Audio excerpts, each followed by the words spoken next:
Welcome to Energy Frontier, the Wyoming Landscape Podcast. Hosted by Dr. Holly Krutka, Executive Director of the School of Energy Resources at the University of Wyoming. The show highlights SER's role supporting our mission to promote energy-driven economic development for the state of Wyoming.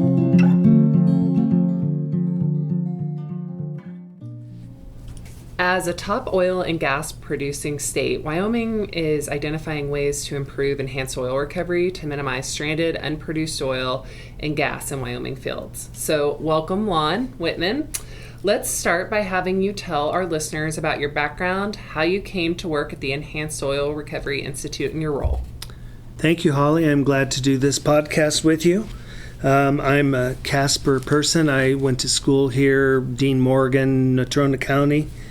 Finished a degree at the University of Wyoming in petroleum engineering, and that took me to some work in industry with Tenneco that went through the 80s till 1989 when Tenneco was sold. At that point I did some consulting work and getting back to Wyoming in 2004, which is an important date. That was the year actually that the Enhanced Oil Recovery Institute was put into legislation. Actually, the Enhanced Oil Recovery Commission in 2004 as a state agency with a biennium budget. I knew very well the legislator involved, Tom Strook, who was really the brains behind putting the EORC together. At that time, they really were focused on advancing CO2 EOR in Wyoming, in particular the Bighorn Basin, which is why they named this the Enhanced Oil Recovery Institute. Since 2004, we've certainly expanded into basically any types of technical collaborative work with Wyoming operators that provide platforms for increasing production and reserve values in the state. So when I came back to Wyoming in 2004, in discussions with Tom Strook, with Senator Strook, and with Peter Wold, who's been a good friend for a long time, they suggested I meet the new director who had just been appointed, Jim Steitman. I met with Jim and went to work at the Institute, I believe in 2006 in Laramie, where we were located at the time. Perfect. And so EORI, the Enhanced Oil Recovery Institute, was established by the Enhanced Oil Recovery Commission in 2004. So first of all, I think a lot of folks might not know that EORI is part of the School of Energy Resources, and we work very closely together. And also, please tell us about the Enhanced Oil Recovery Commission and its role at EORI and how that all fits together. Sure, that is a bit complicated. It is challenging for people to understand. So when they formed the Enhanced Oil Recovery Commission, it was designed for a commission of 8 people that include the governor, the state geologist, 1 legislative representative, and in addition, appointed members by the governor include 1 person from the Oil and Gas Commission, 2 people that are oil and gas industry people, 1 public at large with background in the oil and gas world, and 1 commissioner from the University of Wyoming. So we have 8 commissioners.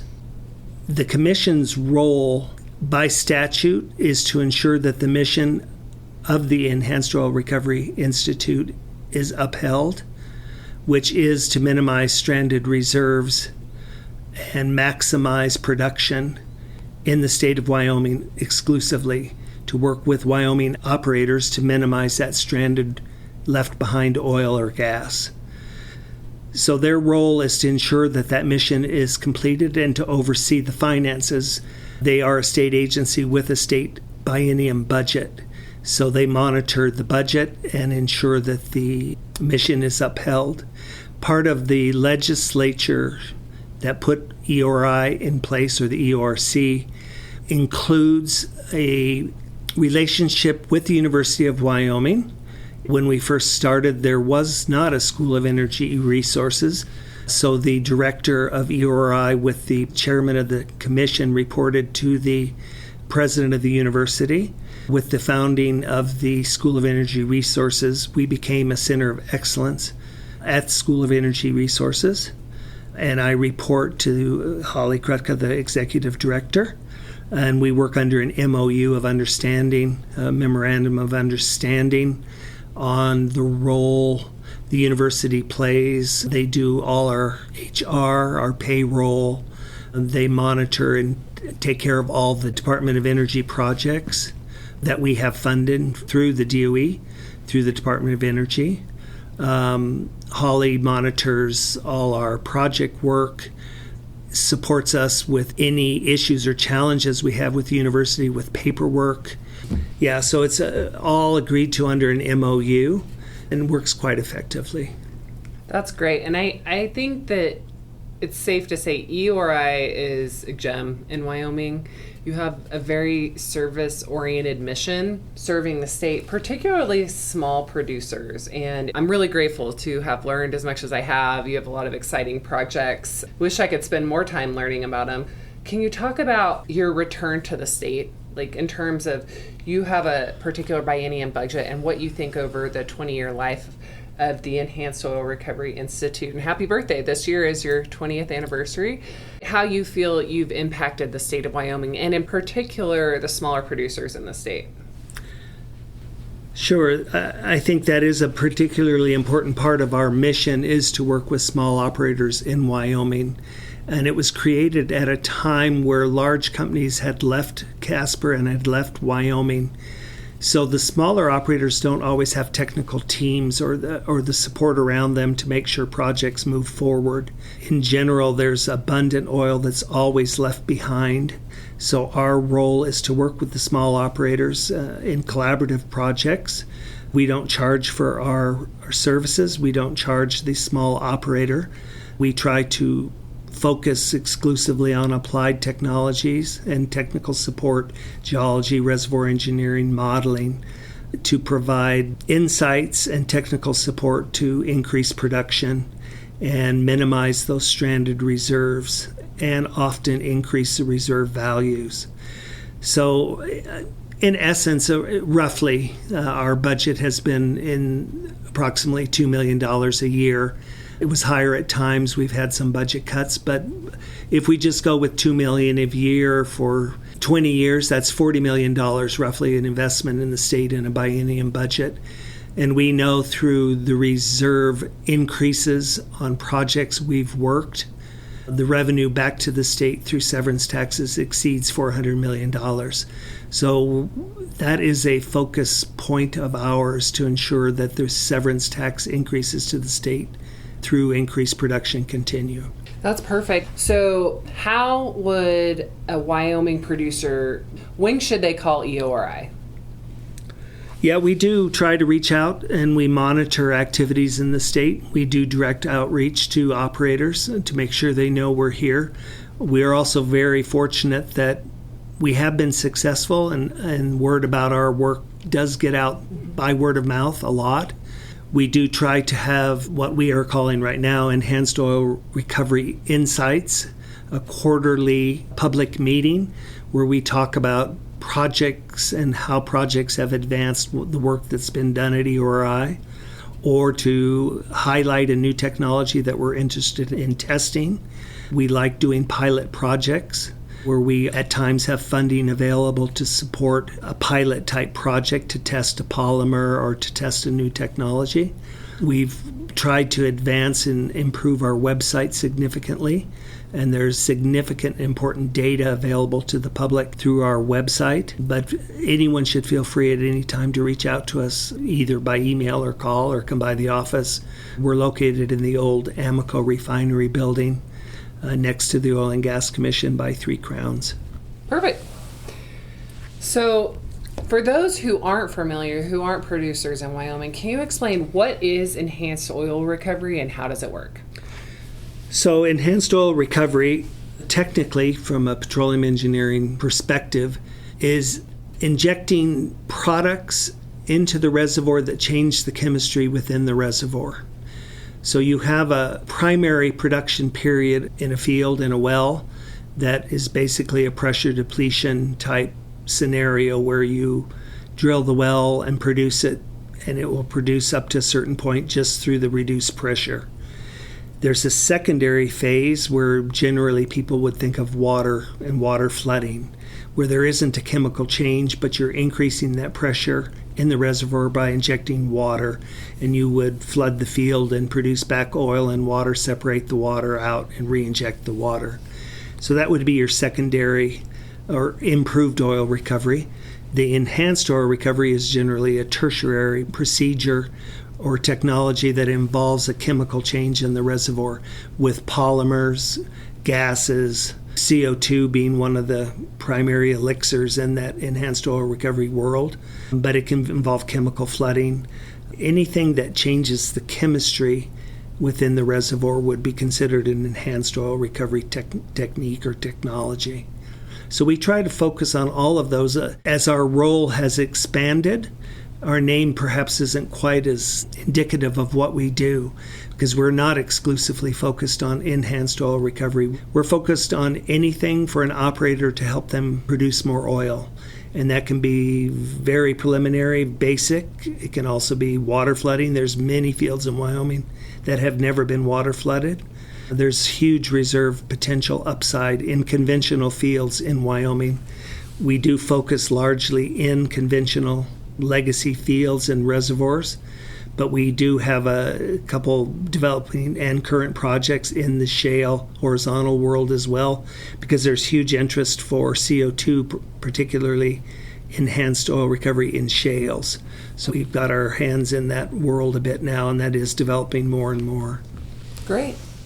So Lon, can you tell me how EORI chooses which projects it works on? It seems like there's a lot of opportunity out there. So how do you decide, or how do you and your team decide what kind of projects or which projects you're going to undertake? Sure, I think that's an important thing to cover, Holly, and to discuss with you.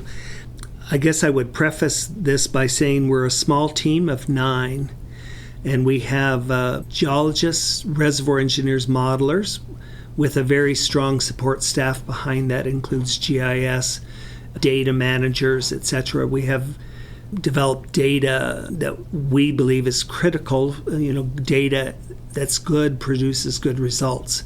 So there is a lot of work that goes on as well with the data parts. When we have requests for projects, it could be on a variety of levels.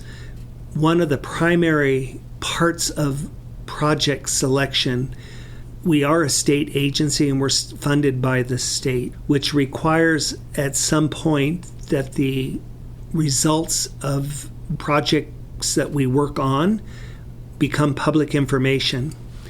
So we select operators that are willing to share results of project work with the larger oil and gas community.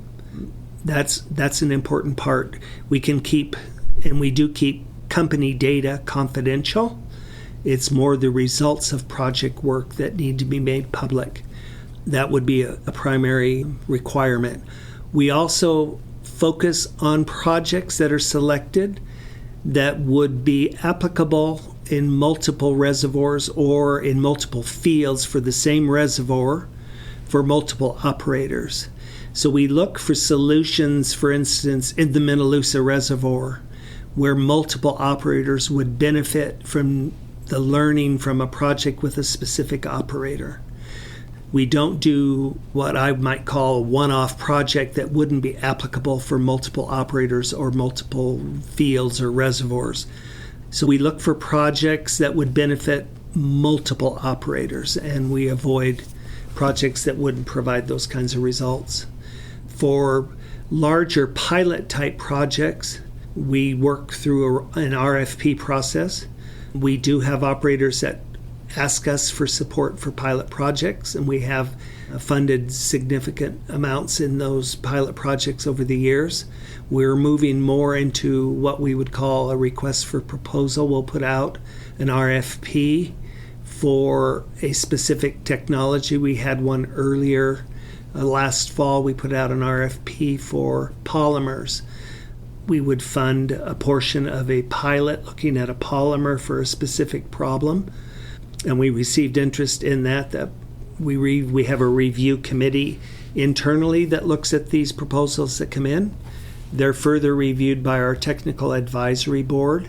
We do have a technical advisory board that's made up of 12 members. They're largely industry specialists, oil and gas specialists that bring certain levels of knowledge and important parts of the industry to us. This group reviews these proposals that come in, provide any concerns, questions, and confirm selections for the project RFP proposals we receive. At that point, then we proceed with developing a contract and a work arrangement with that operator that's selected. So there's a variety of ways we fund or do project work, but largely any of this needs to be applicable to multiple fields, multiple operators, benefiting the state at large, not just one operator. Perfect.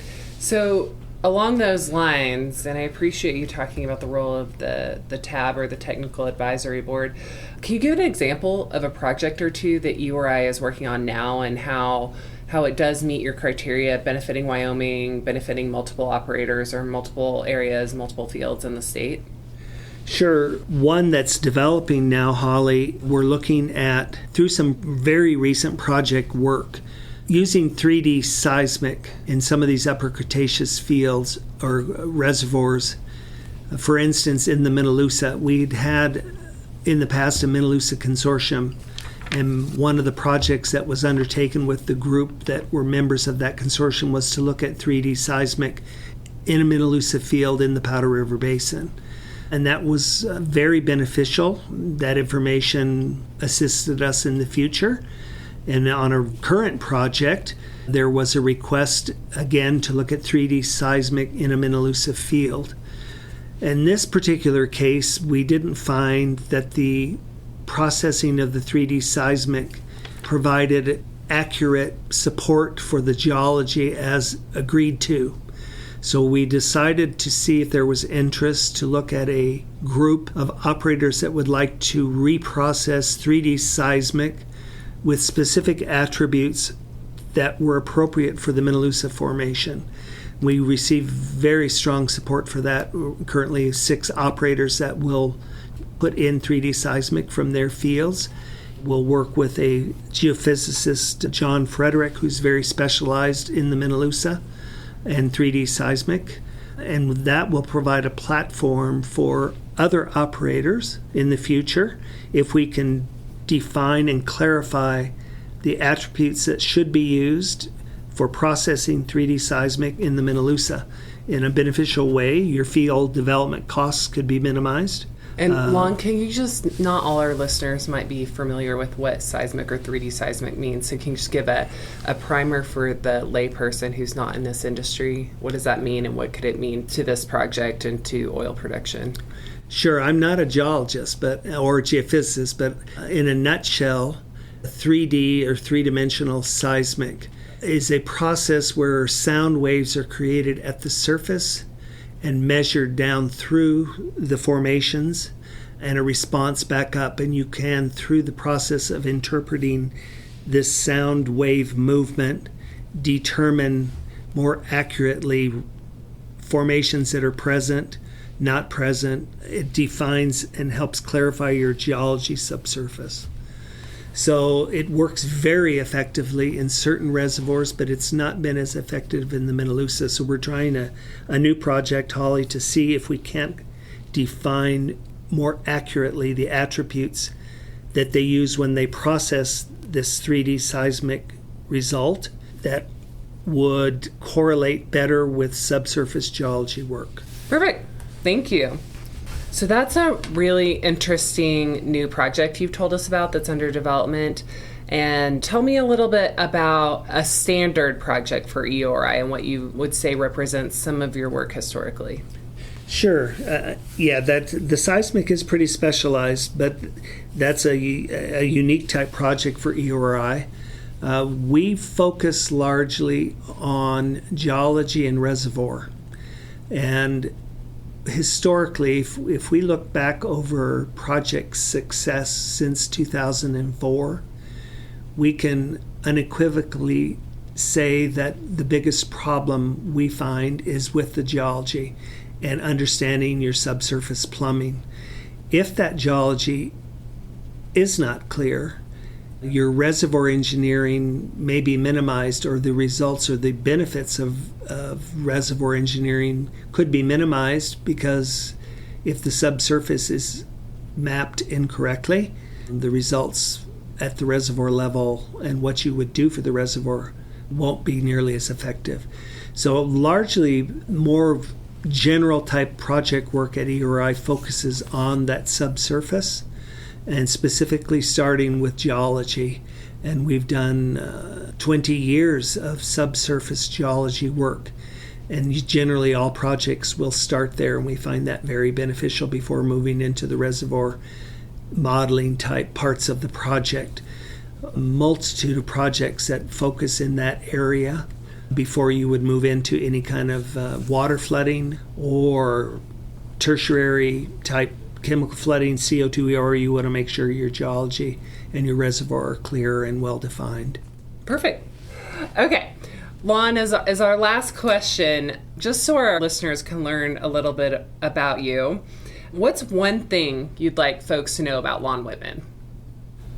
Well, I think one thing I would say that growing up in Casper, growing up in Wyoming, I feel very, very fortunate to be a part of the Enhanced Oil Recovery Institute after so many years of direct industry work. It's quite rewarding for me at this time in my life and this time in my career to feel like I have an opportunity and a place to give back to the state, to actually feel like you're doing work that benefits the citizens of Wyoming, whether they're oil and gas or not, knowing that oil and gas revenue to the state is so important for so many areas, schools, the funding that comes through the energy sector. I find it really rewarding and humbling in certain ways that I would end my career in this kind of a role. We have really, really good people at ERI, and I think we're in a kind of a reorganization and build out phase now, which is a good sign. I think we've been successful, and I'm very proud to have been part of that success. Well, that was a perfect answer for someone who doesn't know you to know a little bit more about you, Lon. That was really well said. So thank you so much for joining us. I think one other thing that people should know about you is that you give back. So you give back through this role at ERI. You give back to your community through service on boards of organizations that are philanthropic, and that's just the person you are. So thank you so much for all you do every day. I really enjoy working with you, as we all do at SER, and I know that Wyoming is a better place because you're a leader in the state. So thank you so much for everything. Well, thank you, Holly. Yeah. Thank you for listening to this episode of Energy Frontier, the Wyoming Landscape, the podcast that highlights the School of Energy Resources at the University of Wyoming. You can expect a new episode of Energy Frontier every Wednesday on Apple Podcasts, Spotify, or wherever you listen to podcasts. See you next time.